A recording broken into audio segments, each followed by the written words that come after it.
Hey guys, it's Palmer and FJ from TYT Yugioh, and we're gonna analyze the top 16 deck list from ARG Charlotte that happened this past Saturday.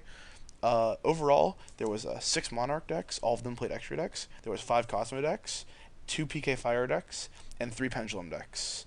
So the interesting things that happened over this tournament was all the Monarch decks were fairly standard, except for one of them that played absolutely no Squire cards.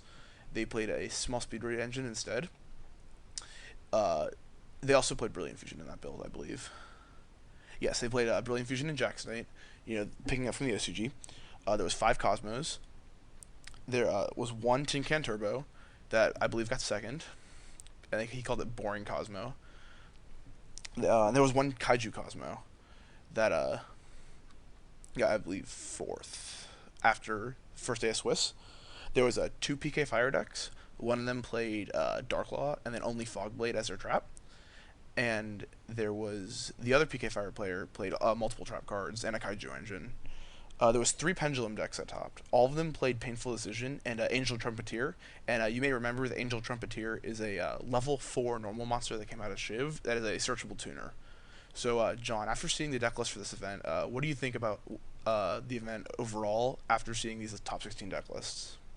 I don't know. Like, I guess it's really cool to see people that like topping. Like, I think like five people that we know top this event. Am I right? Yes, there was five. There was Yeah, and then like, I don't know. I'm really just kind of mad that like someone let Nishad top. Like, that guy's terrible. yeah. What I find really interesting was in the Angel Trumpeteer decks, there was a there was in all the Pendulum decks they played Angel Trumpeteer, and all of them played two Cyframe Lord Omega in it, which it seems like another win condition for the deck is to loop Omega. Yeah, the So deck seems really funny. Seems really interesting. it does, and I believe most of them played Sky Iris, if not all of them played Sky Iris. Yeah, Skyrus is really good now. It does Also, things. you can just see over the with six Monarch and five Cosmo, they seem to be the forerunners of this format, and Monarch seems to be just slightly more ahead of Cosmo. Partially, I think because of just Stormforth and Erebus just destroy the Cosmo matchup. Well, I think that Monarchs, like the deck has been playing in the fashion with extra X and whatnot. I think people have had the time to like accustom to whatever the deck is doing currently. However, with like the Cosmo deck, I know that like of the 100% people that own the Cosmo deck, like 5% of the people actually know how to play the deck. Like the deck is actually just really high learning curve, and I know that Nishad is not one of those people. And once again, I do not know how he topped. And I think with the prevalence of Ghost Cherries running around, there's less BA or PK Fire that was topping. However, two made it, and it seemed like everyone who played Extra Deck Monarch, or at least most people, had at least access to one cherries. I know Ryan Levine. I gave him my cherries to use. He used three cherries. Calvin Tahan used cherries, I believe. Colin Reardon also used cherries. There were almost every Monarch deck played cherries. I think the most interesting thing is in the XYZ Monarch deck that played no Squires, just the Speedrun engine, he played Totem Bird, which I think it gave him a big edge in the mirror because you can just negate a Pantheism or negate a Stormforth when it really matters. It seems like a lot of people are playing Jack's Knight. I think that card is it's an interesting tech, but you have to play Lazuli, which is a level 1 monster, which is even less utility to draw if you instead of playing Garnet. I don't know. It's really cute. I don't think it like makes the math that much worse if you're playing Jack Knight. I just don't know like how much power that gives you if you're playing that one extra card that doesn't really do anything.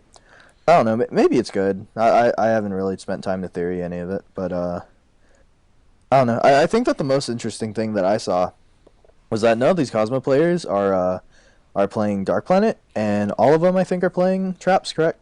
Yes, every single Cosmo player is playing trap cards. The slimmest trap card lineup I've seen on these deck lists is a three Cosmojo. Every Yeah, other Nishad, right? yes, Nishad was playing three Cosmojo. Every other Cosmo deck was playing Cosmojos, Call the Haunted, Solemn Strikes, Chaos Trap Holes. Um, so a lot of what I want to talk about mostly is the Pendulum decks. I think the Pendulum decks are very interesting. So it seems like people who have cherries aren't playing Ignister as much. It's mostly for Dante. So I think that people were underestimating the Pendulum deck going into this event, and I don't know. I think it could be a very powerful deck moving into the future. If people don't know how to build it, didn't know how to build the deck, I think that after Shiv, they had some time just to practice with it.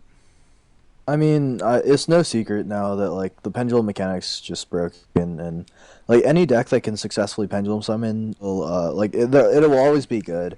And the thing is that because of the way the pendulum summon is, and like the way that you're able to summon multiple monsters every single turn, uh, I think somebody compared it to like having a soul charge every turn, something like that. I don't know who that is. I don't really care, but I think deck that is most successfully able to pendulum summon every format has the most capacity to be the best deck of the format because it just has that high of a ceiling. However, with Cosmo being as good as it is and like being able to make the unbreakable fields, kind of like Pepe did in the beginning of that 2 week format, I feel like it's really like an iffy format. I think the two best decks are probably going to be Pendulums and Cosmo. It's just time will tell which deck is better. And there was also no rogue decks at top, obviously. And what I also think is very interesting is a lot of the Monarch players and a lot of the other players are citing Cyber Dragon instead of System Down. It seems as if Cyber Dragon is becoming the new staple in the side deck for Cosmo matchup because they can make those unbreakable boards with Infinity and multiple ships every first turn. Just about every first turn. Yeah, and that'll change how Cosmo players are playing now too. Like you'll see a lot of players as you see like typically everybody playing Cyber Dragon in the side deck. You'll see a lot of them move towards playing more conservatively in a way that like maybe giving your opponent more leeway, but at the same time making your field less breakable by Cyber Dragons and whatnot. It also seemed like Lancia was fairly popular at this event, and also some Fog King was being splashed around. Trey Faircloth, who played the Kaiju Cosmo, he cited Flying Seas, and he also cited Dark Eclipser, which I'm not sure what that was for.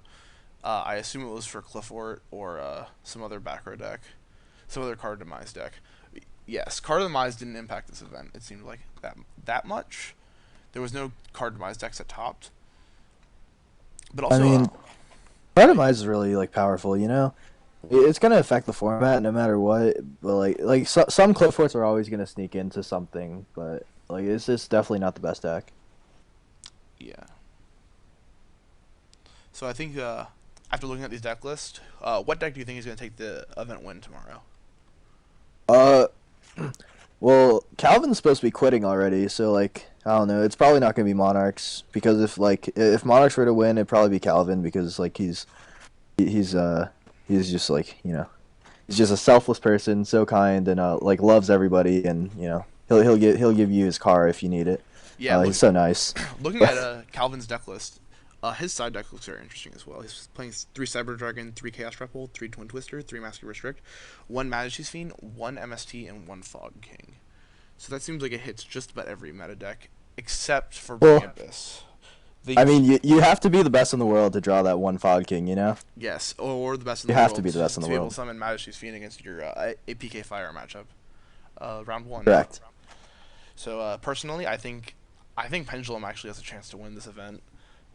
Angel Trumpeteer Turbo seems like a real deck. A big win condition for it is resolving Odd Eyes Fusion or making double Omega into or making a Hope Harbinger with your 1 to 2 Dynastor that the deck is playing now instead of the standard 3.